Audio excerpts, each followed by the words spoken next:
ভাই এখন সকাল 11টা বাজে, অথচ ঢাকার পরিস্থিতি দেখেন, কুয়াশা আর কুয়াশা, এখনো পর্যন্ত রোদ্দুর উঠে নাই।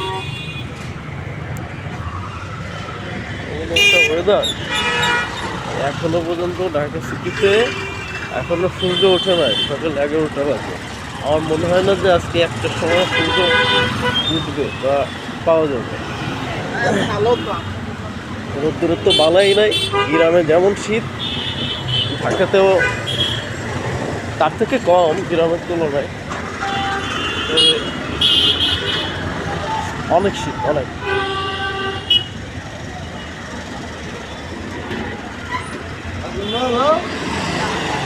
ঢাকা সিটির একটা কমন প্রবলেম, সেটা হলো শীতের সময় গ্যাস থাকে না।